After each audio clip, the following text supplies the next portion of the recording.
अपने पसंदीदा शो के फुल एपिसोड देखने के लिए अभी डाउनलोड करें दंगल प्ले ऐप।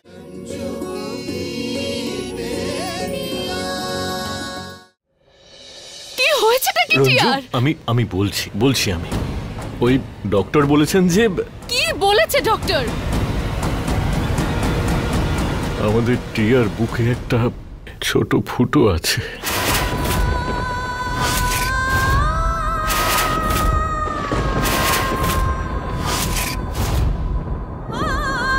হার্টে ফুটো?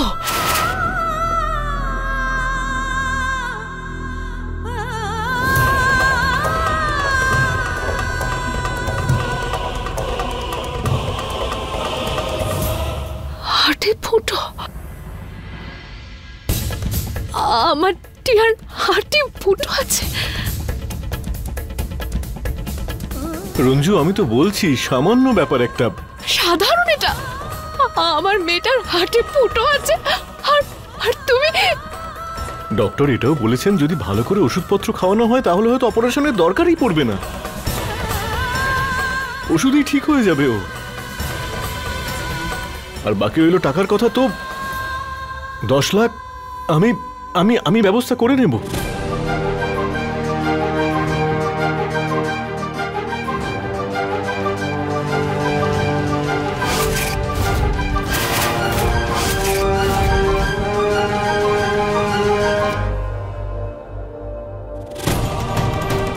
না মিশ্র বাবু, প্রশ্নটা যখন টাকার,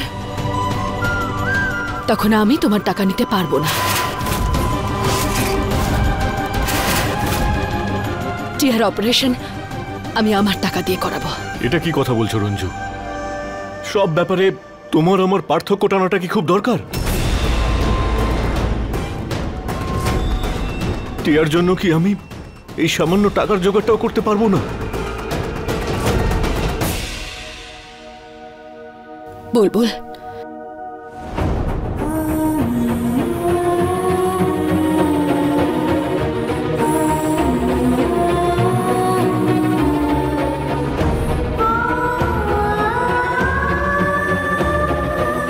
নিশ্চয়ই করতে পারো মিশ্রবাবু, অবশ্যই করতে পারো, কিন্তু তখন যদি টিয়া সেটা চায়।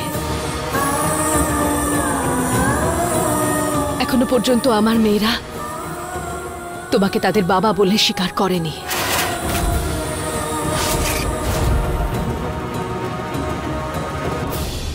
আরে কি বলছো? টাকা দিয়ে কি সবকিছু করা যায়? সব সময় আমার টাকা তোমার টাকা। ডাক্তার তো বলেছেন যে টিয়ার ভালো করে যত্নের প্রয়োজন। তুমি কি এইভাবে দেখাশোনা করবে? হ্যাঁ, যে তোমার নিজের মেয়ে হিসেবে? বৌমা, কাল থেকে ছট পুজো শুরু হবে, আর তুমি তো শালুর জন্য ব্রত রেখেছো। দেখো না, ঈশ্বর তোমার মনের বাসনা অবশ্যই পূর্ণ করবেন।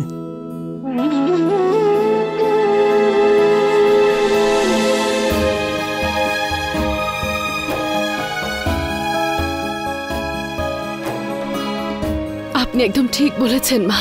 এই মুহূর্তে তো শুধু আমাদের টিয়ার ব্যাপারে ভাবা উচিত। এই ছট পুজোতে আমি টিয়ার নামে আলাদা করে পুজো দেব মা। ঠিক আছে, ঈশ্বর তোমার সব মনের বাসনা পূরণ করবেন। আর তোমার সাথে সাথে আমিও ঈশ্বরের কাছে প্রার্থনা করব আমাদের ভালো থাকার জন্যে। আমি ঈশ্বরকে বিশ্বাস করি, সব ঠিক হয়ে যাবে।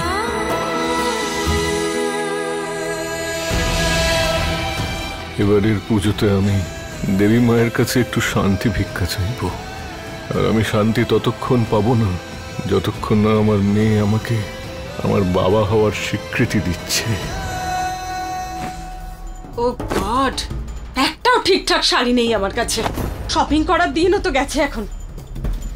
এই দিন এলো এবার ললিতার, এই আবর্জনাগুলোই পড়তে হবে। এখন শান্তি নিবাসকে ললিতা নিবাস বানানোর চেষ্টা করব না তো আর কি করব আমি? ললিতা, শুধু শুধু তুই ব্যস্ত হয়ে পড়ছিস। আমাদের এতটাও খারাপ দিন আসেনি রে। ভালো করে দেখ, আলমারি তোর কাপড়ে ভর্তি। কি কি বললে তুমি? এগুলো শাড়ি? এই আবর্জনাগুলোকে তুমি শাড়ি বলছো? হে ভগবান, এখন যে আর কি কি শুনতে হবে আমাকে, বুঝতেই পারছি না। কি হয়েছে মা, তুমি কেন এভাবে রিঅ্যাক্ট করছো? তোর দিদাকে জিজ্ঞেস কর আমি কেন এরকম বিহেভ করছি। কি হয়েছে দিদা? আরে বাবা, আমি কি বলবো, আমি শুধু এটুকুই বলেছি যে তোর শাড়িগুলো এতটা খারাপ নয় যে তোকে রিঅ্যাক্ট করতে হবে, তার জন্যই ও ওভার রিঅ্যাক্ট করছে। কি ওভার রিঅ্যাকশন বলে না মা, এটাকে শকড রিঅ্যাকশন বলে। শকড। ভিখারির মতো থেকে থেকে না ভিখারিপনা তোমার মাথায় ঢুকে গেছে। শোন, আমাদের না কিছু একটা করতে হবে, না হলে এভাবে থাকতে থাকতে না আমার মায়ের অভ্যাস হয়ে যাবে। আমার এই ফালতু শাড়িগুলো ভালো লাগছে। আর এইসব কিছু কারা করবে? তোরা দুজন, তাই না? তোরা সেটাই করবি যেটা আমি বলবো।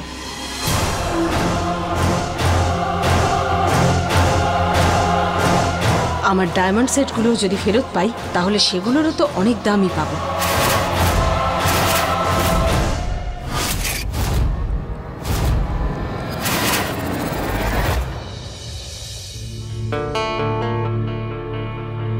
এখনো সময় আছে লাকি। কি জন্য? হ্যাঁ ভাই, এটাই যে মা আমাদের যেটা করতে বলেছে সেটা ঠিক না ভুল। ভিকি তুই এখানেই থাক, আমি ভেতরে যাচ্ছি। এখন নয়, হয়তো ওরা জেগে আছে।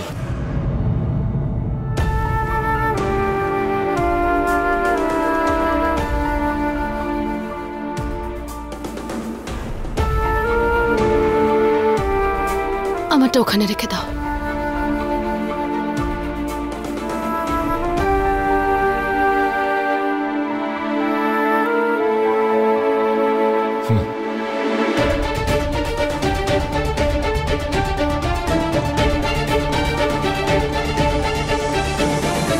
সুন্দরী দিদি, তুমি পায়েসের মধ্যে এত ড্রাই ফ্রুট কেন দিয়েছো? ঠিকই তো করেছে ও। কাল থেকে মা আর ঠাম্মার উপবাস শুরু হয়ে যাবে পুজোর জন্য। আর কাল থেকে না খেয়ে সেই যে উপবাস ওনারা শুরু করবেন, চতুর্থ দিনে গিয়ে সেটা শেষ হবে।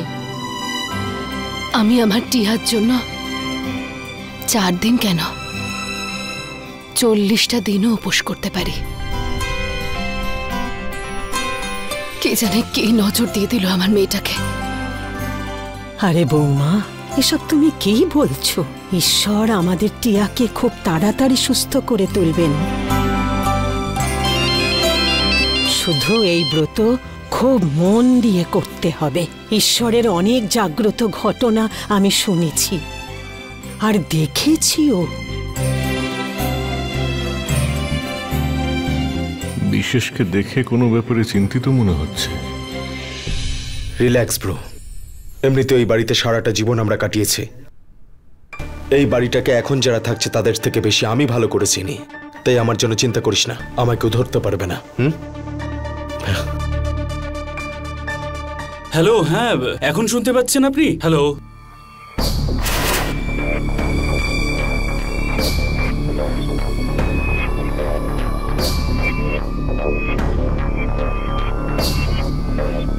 দেখুন আমাদের শুধু ব্যাংকে গ্যারেন্টি দিতে হবে। আমাদের কাজ শেষ হয়ে গেলে আমরা আপনাদের টাকা ফেরত দিয়ে দেব। শুধু 1.5 কোটি টাকার বিষয়, আমরা ইন্টারেস্টের সঙ্গে ফেরত দেব। হ্যালো হ্যালো স্যার, ফোন কেটে দিল।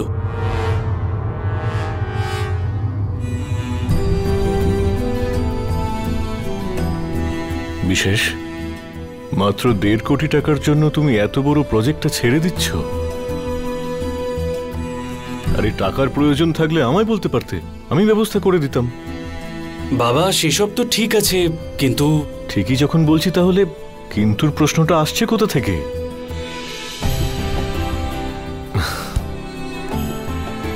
টাকা আমার অ্যাকাউন্টে থাকুক অথবা তোমার অ্যাকাউন্টে, কি এসে যায় বলো তো? আমি কালকেই টাকাটা তোমার অ্যাকাউন্টে ট্রান্সফার করে দেব, তুমি শুধু কাজে মনোযোগ দাও। বাবা ঠিক আছে, কিন্তু আমার একটা শর্ত আছে। শর্ত? আপনাকে আমার থেকে ইন্টারেস্ট নিতে হবে। বিশেষ, আমি না তো কারোর কাছ থেকে ইন্টারেস্ট নিয়েছি আর ভবিষ্যতেও নেব না।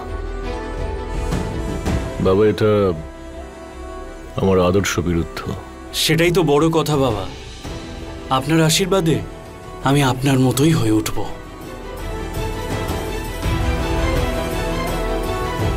কি হলো বাবা, কি দেখছেন আপনি? তোমাকে দেখে আমার যৌবনের কথা মনে পড়ে গেল। আমি তোমার সততার কথাটা বুঝতে পারছি, আর সেটার কদরও করি। চলো একটা বিজনেস ডিল করে ফেলা যাক। তুমি এই টাকাগুলোর বদলে নিজের প্রফিট থেকে আমাকে 10% দিয়ে দাও। এটার মাধ্যমে তোমার সততাও বজায় থাকবে আর আমার আদর্শ। হ্যাঁ, এটা ঠিক হবে। এই তো চাই। তাহলে মেলাও নিজের পার্টনারের সঙ্গে হাত।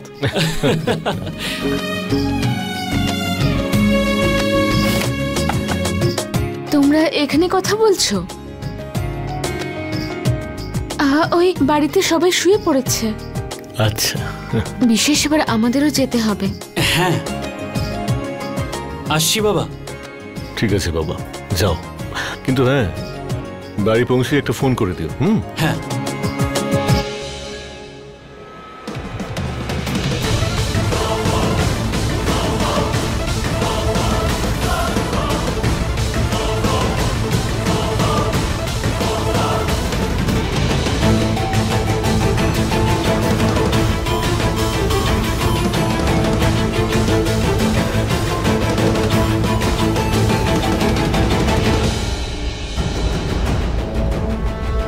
রাস্তা পেয়ে গেছি।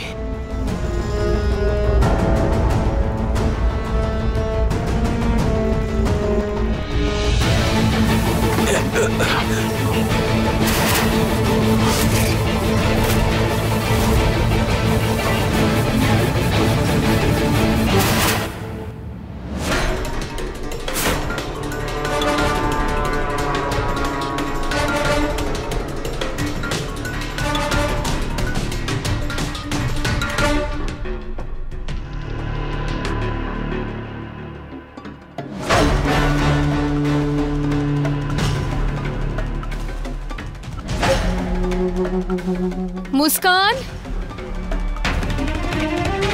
আলুগুলো নেভাসনি কেন এখনো?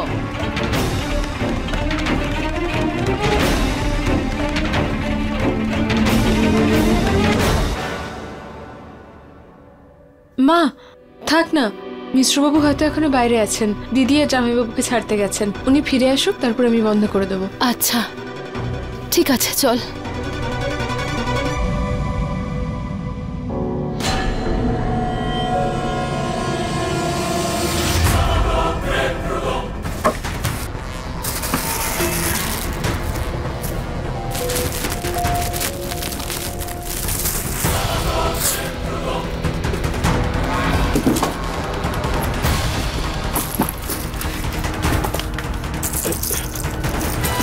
একবার মা শুধু তার দামি শাড়ি আর জুয়েলারিগুলো পেয়ে যাক, তাহলে মা হয়তো চিন্তামুক্ত হবে।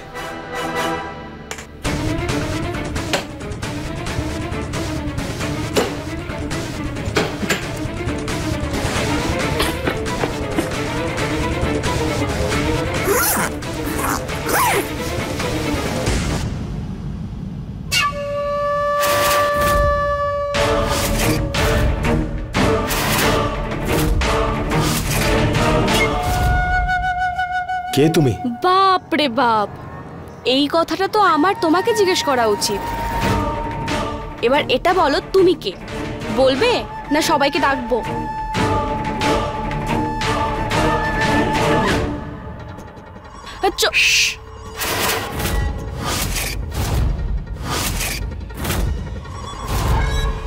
একদম চুপ। তোমার নাম সুন্দরী তো? আমি হচ্ছি ললিতা মিশ্রর ছেলে লাকি। মা তো নিশ্চয়ই বলেছে। আরে ললিতা ম্যামের ছেলে হয়ে তুমি এখানে কি করছো? আরে কিছু চাইলে আমাকে বলে দিতে পারতে। একটু টাকা বেশি নিয়ে নিতাম, এই আর কি। সামান্য কটা টাকা বাঁচানোর জন্য নিজের প্রাণ দেওয়ার কি দরকারটা ছিল? আরে তুমি তোমার যোগ্যতা অনুযায়ী টাকা পেয়ে যাবে, কিন্তু আপাতত নিজের মুখটা বন্ধ রাখো, বুঝলে?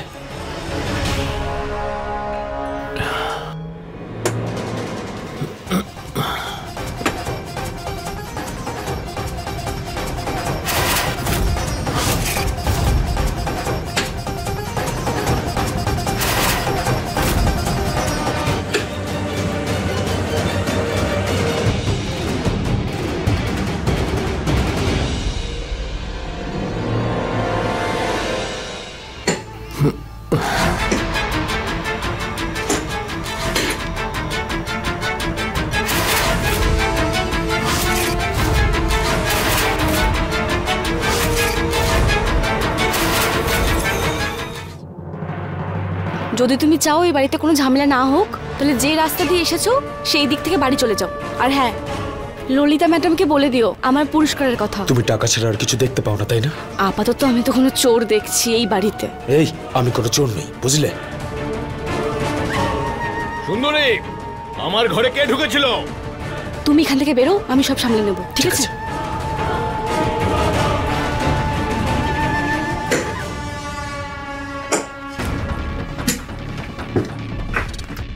কি হয়েছে মিশ্র বাবু?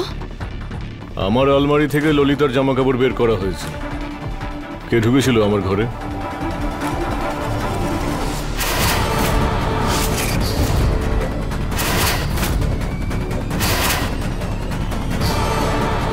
কিন্তু তোমার ঘরে কে আসবে? আমি এসেছিলাম। আরে কি বলুন তো দাদা, আপনার আলমারিতে জামা কাপড় পুরো ভর্তি হয়েছিল, আর রঞ্জু বৌদি জামা কাপড় রাখার জায়গাই ছিল না। তাই আমি ভাবলাম কিছু জামা কাপড় বার করে স্টোর রুমে রেখে দিই। এবার রঞ্জু বৌদি জামা কাপড় রাখার জায়গা হয়ে গেছে।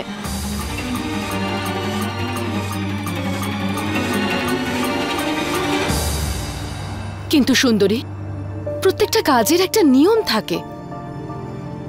এভাবে কিভাবে তুমি সমস্ত জামা কাপড়গুলো ফেলে রেখেছো এখন? আচ্ছা ঠিক আছে, আমি সব গুছিয়ে রাখবো। সুন্দরী, তুমি যাও। মিশ্র বাবু, তুমিও আর এসব নিয়ে চিন্তা করো না, ঘুমিয়ে পড়ো। তোমার ঘরে কোনো চোর ঢোকেনি, জামা কাপড়গুলো আমি গুছিয়ে দেব। বুলবুল,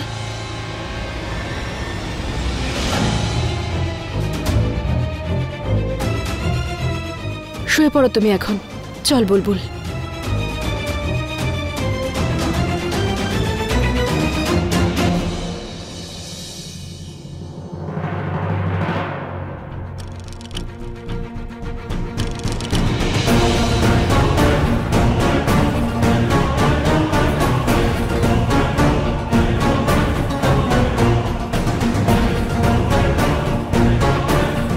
একটা কথা তো মানতেই হবে, তোদের ড্যাড আমার সব জিনিসগুলো বুক দিয়ে আগলে রেখেছে। আর রাখবে নাই বা কেন? ললিতার প্রভাব এত সহজে তো ফিকে হয়ে যাওয়ার নয়। শাবাশ আমার করণ অর্জুন, আজ তোরা দুজনে আমার ছেলে হওয়ার দায়িত্ব পালন করেছিস। বেঁচে থাক বাবা। মা, আমি বুঝতে পারছি না এরকম অযথা জেদ করার কি দরকার আছে। আজকে লাকি একটুর জন্য বেঁচে গেছে এগুলো আনতে গিয়ে, আর এই জুয়েলারিজ, এই পোশাক, এগুলো তো দোকানেও পাওয়া যেত, তাহলে ফের কেন? ভিকি, তুই বুঝবি না, এই সব জিনিসই বাইরে পাওয়া যায়, কিন্তু তাতে তো আর ফিলিংস নেই। এই সব জিনিসগুলো আমার কাছে অমূল্য।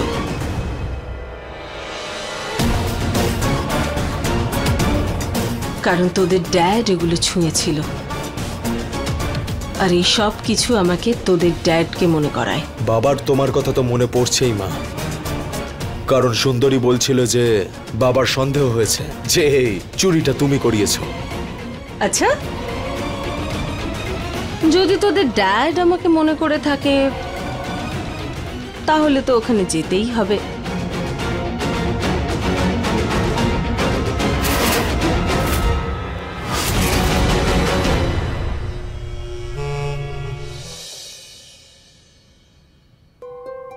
এসো, আর ওই জিনিসগুলো ওখানে রেখে দাও।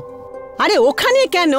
এই সমস্ত জিনিস পুজোর ঘরে রাখতে হবে। আজ পুরো বাড়ি পরিষ্কার করা হয়েছে, এখন রাখো, পরে দেখবো। আচ্ছা মা, তোমার বৌমা কোথায়? এই দেখো, বৌমার কথা জিজ্ঞেস করছে। তুই কি জানিস না আজকে ও খাবে না? সকাল থেকেই ও রান্নাঘরে ঢুকে বসে আছে। আজকে সব রান্না বান্না ওই করবে, আর বাড়ির সবাই প্রসাদ মনে করে সেটা খাবে। তোকে যেটা আনতে বলেছিলাম এনেছিস? আরে হ্যাঁ মা, দেখো না, পুরো বস্তা তুলে এনেছি, বাজারে পাওয়া যাচ্ছিল না, অনেক খুঁজে বের করেছি। ঠিক আছে ঠিক আছে, ওখানে রেখে দে।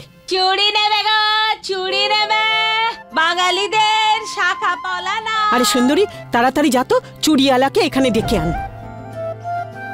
আরে বুলবুলি, তোর মাকে তাড়াতাড়ি এখানে আসতে বলতো। আয় গুড্ডু। দাদা, এই যে সমস্ত জিনিসের হিসাব। এই যে। আচ্ছা মা, আর কিছু আনার থাকলে বলে দিও, নিয়ে আসবে। কাল কিছু জিনিস লাগবে আর পরশুও কিছু জিনিস লাগবে। আমি বুলবুলিকে বলে সমস্ত জিনিসপত্রের কথা লিখিয়েছি। ঠিক আছে।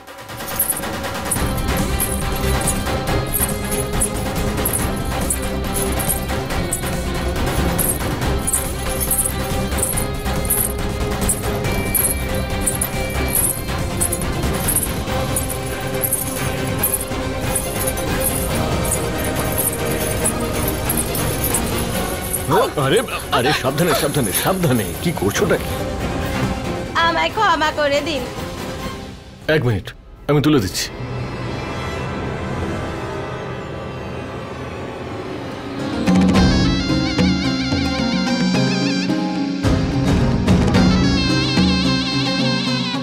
আমি পা পিছলে গেলেই তুমি আমাকে বাঁচাতে ঠিকই এসে যাও গুড্ডু।